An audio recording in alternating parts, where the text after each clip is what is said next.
Okay, this is nerve-wracking. I have decided to make a podcast. So here goes nothing. I hope I don't have to edit a lot. I want to learn to be real and talk naturally to you. So the name of my podcast is Upcycle with Steph. I decided on Upcycle with Steph because I am an imperfect environmentalist. For a number of years, I was kind of a rabid environmentalist. I aspired to zero waste, worked really hard at it, kind of got anxiety from plastics and like whatever, because the problem is real, like it's serious. But the pandemic broke me. So now I'm a lot more chill about it, but I could get better with it. Anyways, I'm an artist, I'm a photographer, I'm an art educator, a long-time art educator. About 2 years ago, I resigned from my public school teaching position, and I've always been an artist. I've been learning to embrace my artist identity during that time, because being a teacher, you can't really fully be yourself. Anyways, it feels that way. And it feels like being an artist and a public school teacher, art teacher, is kind of an oxymoron, because as artists, we're truth tellers. We push the edges, we try new and exciting things. And there's just not always space for that. In some beautiful places there are. But teachers and educators and administrators are looked at with a magnifying glass and held to an impossible standard. So I have been learning to be myself and be an artist, and not live up to what I'm expected to do, but live to do what I feel called to do, what I'm here to do, what is right to do. And I'm really blessed. And a big shout out to my husband, the love of my life, who supports me and enables me to have this journey.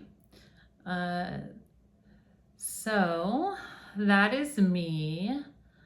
And why am I doing a podcast? Because I have things to say.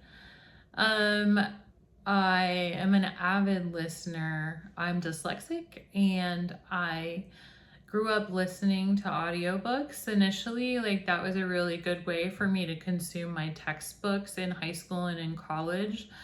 And at the same time, like, I just found, like, at the time I would read regular books. I can read pretty well, but because of that, like, I fell in love with multitasking and doing projects. I love doing projects because I'm creative. So I would be refinishing furniture and listening to a book, like, even as a kid, and making art and listening. And I just, like, love audiobooks, reading that way, and consuming information and learning.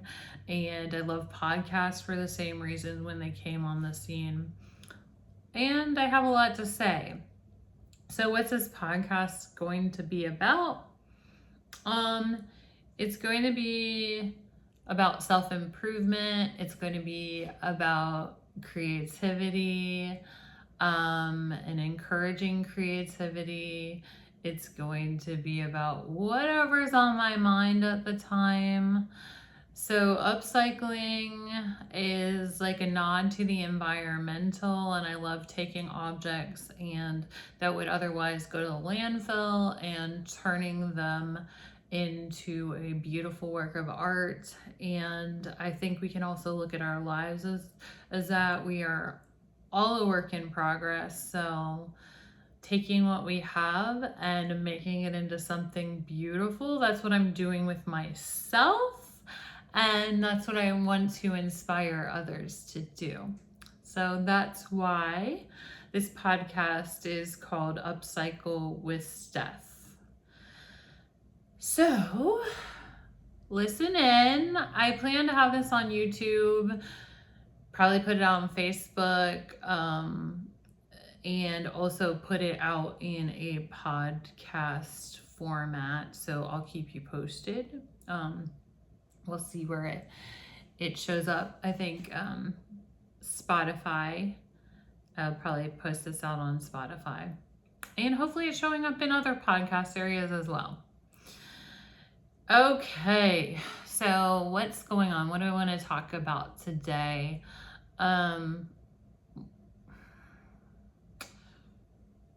Politics. I wish I didn't have to talk about it. There's like so much going on, and like, where do I even start? I'll start with the election. Full disclosure, I'm a Democrat, and I do not in any way, shape, or form support Donald Trump. Like, I think that it is a tragedy that he has been elected to become president. And I think that we are in an era where destructive people are lifted up and put into power. And I see, recently I've seen evidence locally of someone who's trying to do the right thing, being punished. So, recently around here at a high school, after the election, a principal sent out a letter to her staff acknowledging that this is a hard time and that it may be hard to go back to work with people that have voted differently because of different beliefs. And she was put on administrative leave for this. I think truly that she put out the letter to comfort staff who, there's a lot of people that are afraid. I myself, like, I want to get along. I have friends and family that are Republicans who I truly love just as much as my Democratic friends and family. So I put out, after the election, I put out something about taking a breath and trying to get along. And I got pushback from people, friends in the Democratic Party, and they were explaining their side of things, that like, how can we get along with people when we are feeling like we're in danger?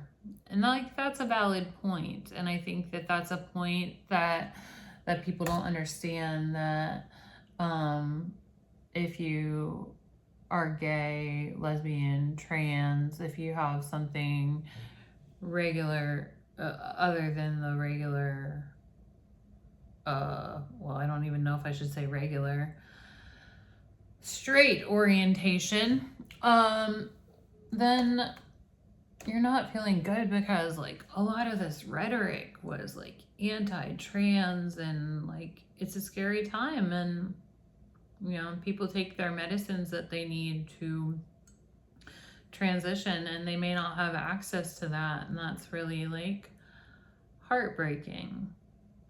I suppose on the Republican side, people are saying, oh, they shouldn't be taking those medicines, or they shouldn't transition in the first place. I think that's where it comes into the idea of mind your own damn business. Just personally think it would be an upcycle if people could focus on love instead of trying to make other people into what they want them to be. there's just this, there seems to be, and I know like everybody has their individual ideas, but there seems to be this idea that a man should be a man and a woman should be a woman. But, you know, we're all individuals, and let's acknowledge the fact that some people are more masculine, some people are more feminine, some people are even born intersex with both parts. And so if you can be born with both genitalia, why is it so hard to believe that a person could be born with the body of a man and their brain could be wired to be more feminine, or vice versa? The body of a woman and a masculine brain, like, it's not hard to understand. And aside from that, why can't, even if you're not like that, if you're a manly man or a feminine woman, well, that's fine. But why can't you give a person space to be who they are? I don't know why we have to be jumping into it and saying, oh, you shouldn't be this way. No, I live my life. They live their lives. I guess when it comes to children, people get worked up about it. But like for years, like people have been born gay, and they've had to pretend and act like they're heterosexual. Just the world, we would evolve, we would upcycle if we could realize that we're humans, we're the same in that, but we're not all the same. We don't work all the same. Be happy to be who you are and accept that, but don't try to control somebody else's life.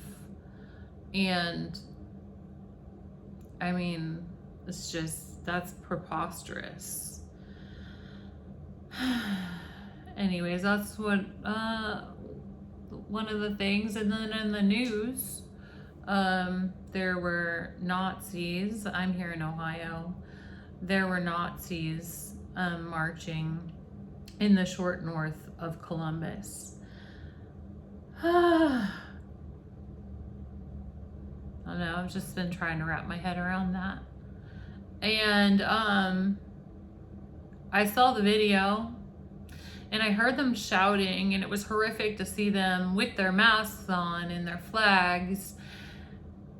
And then later I saw another video, and it really hit me when I heard what they were shouting over and over. Bow down inward. Over and over. And it just brings up so many questions in my mind.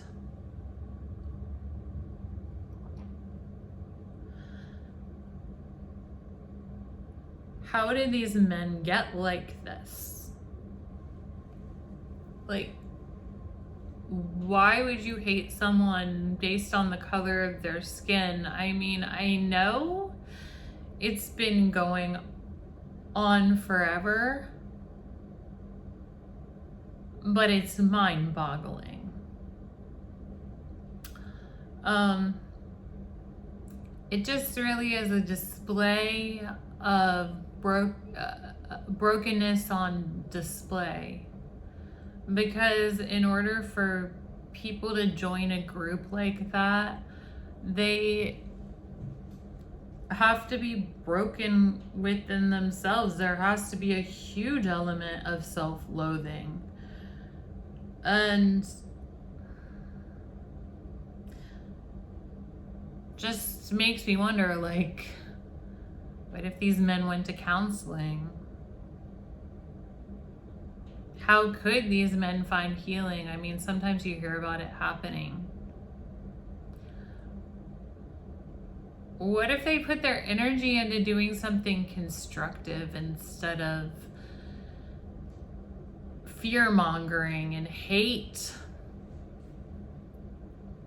My goodness, like, when you put hate out there like that, whenever anyone hates, the root of the hate is self-hatred. And, you know, I think that really goes back to Donald Trump, because he puts out a lot of hate in the world. And that, at the end of the day, do you think he really likes himself?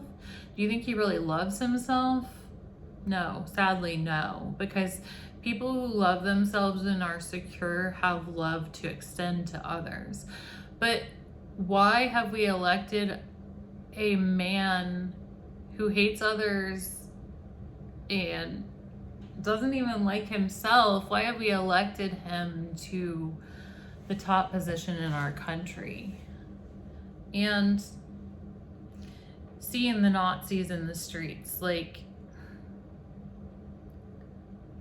my Republican friends and family don't see that Donald Trump and his words are emboldening racism, and have been for 8 years longer, going on a decade.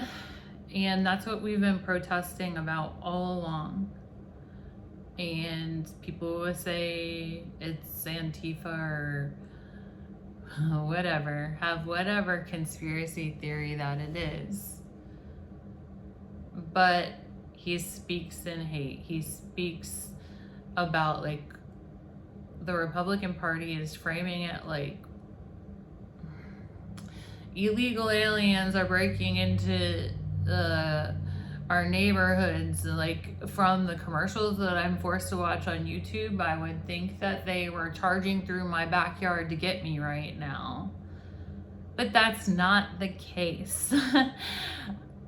The only people I know who have helped somebody that's illegal who have actually been Republicans.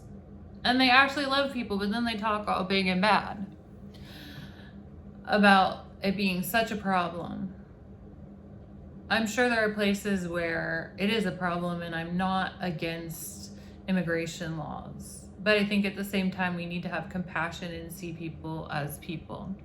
And I saw a morphing from talking about illegal people, who are still people, to there being an anti-immigrant sentiment. And, like, honestly, that is just anti-American.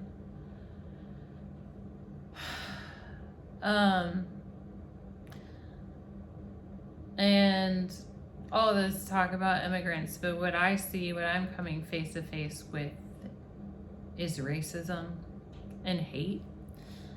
Probably 2 years ago, I was Christmas shopping in the downtown of my community here in Ohio, and I came across these white supremacists, once again wearing masks so their identity would be hidden, and they had White Lives Matter sign, and somebody was carrying an AR-15. And of course, white lives do matter, but the reason the whole Black Lives Matter movement started was because Black people have been discriminated against.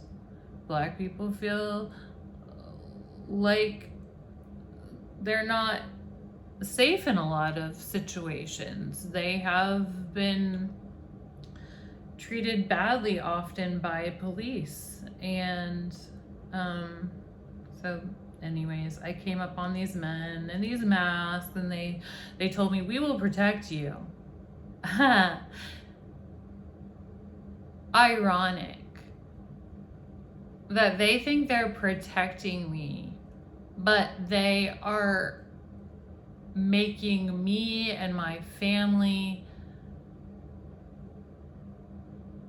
feel intimidated. And I said, "You're not protecting me. You're not protecting my children," which they said.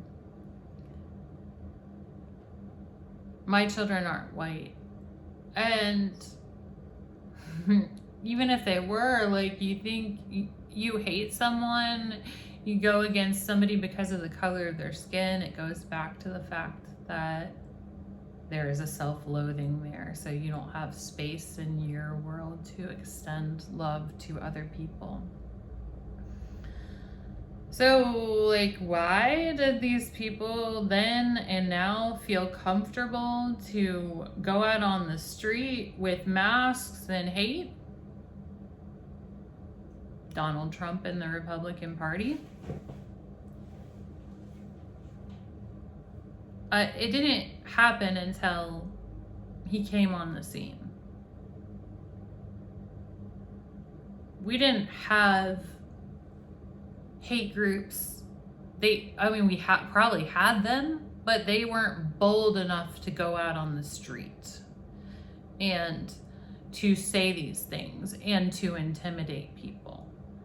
But because of Trump and his rhetoric, his hateful talk about Mexicans, his talk about eating the cats and dogs in Springfield toward the Haitian immigrants, and they are here legally, but he was presenting it like they weren't. They aren't.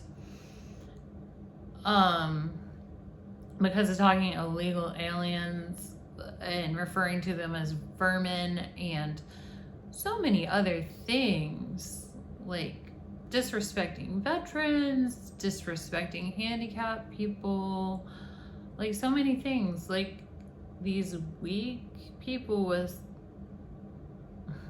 who loathe themselves take their hatred to the street and feel like it's the thing to broadcast it with a microphone. And I had an argument with a Republican family member just saying, I want you to announce what's going on. They said, well, when would I have the opportunity? I said, well, talk to your friends about it. And she said, nobody I know supports this. And I know they don't support it. But inadvertently, by aligning themselves with who they've aligned themselves with and voting for Donald Trump, they have aligned themselves with it. And that is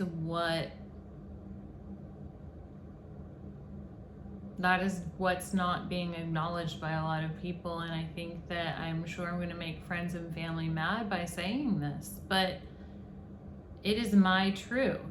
Never before he came on the scene, never before the Republican Party started this and was hijacked by him and this whole new extremism, did we have this. Well, to say never before is not true. We had horrible things. We had the Klan in the 50s. We had lynchings. We had murder. We had all kinds of dysfunction. But we actually had a period of peace. There was a time when they talked about it becoming a post-racial America. But this has brought it back in full force. So how do we claim this? How do we look at this realistically and fix it? How do we get help for people who hate themselves and hate other people? Like, honestly, I look at these men marching on the streets and I wish they weren't allowed to wear masks. But how do they get help? Because obviously they need it. Obviously they feel like they're not being valued. Obviously there's something deeply wrong. I don't know. I think at the end of the day, finding ways to respond in love, but also stand up and set boundaries. That's what I've been asking people to do. Set boundaries. Say, no, obviously it's not okay for Nazis to be marching on the street saying derogatory things about Black people. Obviously that's a nightmare. Hurts my friends, my family, hurts me. Men marching on the streets, do better for yourself. Do better for yourself. There are better ways to spend your time. There are more productive ways to contribute to the world. Go to counseling. Work on improving yourself. Work on liking yourself.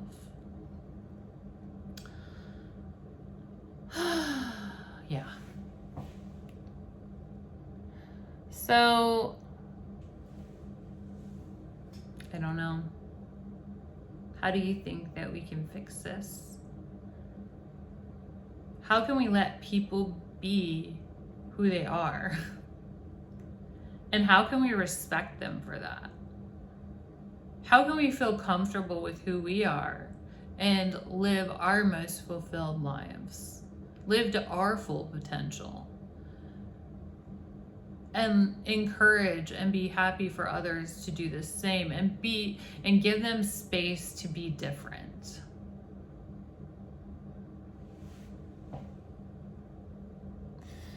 So here goes. Some of you may have seen that I made this rainbow tree, and I put out a rainbow tree workshop I put it out on Gumtree, so I think it's photogenic stuff on Gumtree, and right now the course is free, but it is also out on my Facebook, and it is out on Steph Zero Hero on Instagram, and Photogenic with Steph on TikTok, and it shows you how to decorate a tree.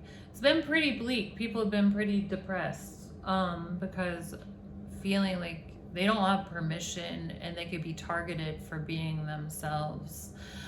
So it's given me a lot of hope and encouragement to see this and decorate this. And so if you want to look up that course, go for it and make your own rainbow tree. I really like mine. As I'm looking at it, I see some holes in it. I'm going to add a few more things. Keep working on it a little bit, but we got to look for any joy that we can possibly have. So I put Yoda back there, and I thought he has his Christmas hat on. He has a Christmas sign as well, but I left his Halloween sign up, and it says, "Beware of the dark side, you must." And I think that is a really good message for this podcast today. I think that sums it up. Beware of the dark side, you must, because I think that it's been denied so much. No, this isn't dark. No, oh, he's just joking. No, it is the dark side, and we need to call it out, and that's what I'm doing. I'm calling it out. Donald Trump and what's going on with the Republican Party, it is the dark side. It's not okay. He should not be in power after January 6th, after he tried to stage a coup. He should not be in power after he sicked a mob against his vice president and they tried to hang his vice president. I mean, the list goes on and on and on. So beware of the dark side, we must. And I've been pulling all of the dirt out, but you have to pull it out. Let's pull it out and look at it. And then after we do that, let's shine a light on it and figure out how to turn a terrible situation into a situation for healing, because we need it. America is broken and America is in need of healing.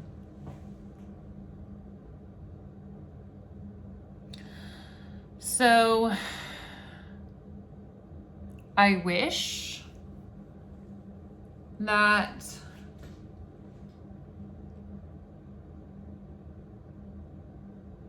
this podcast didn't have to talk about the dark side so much.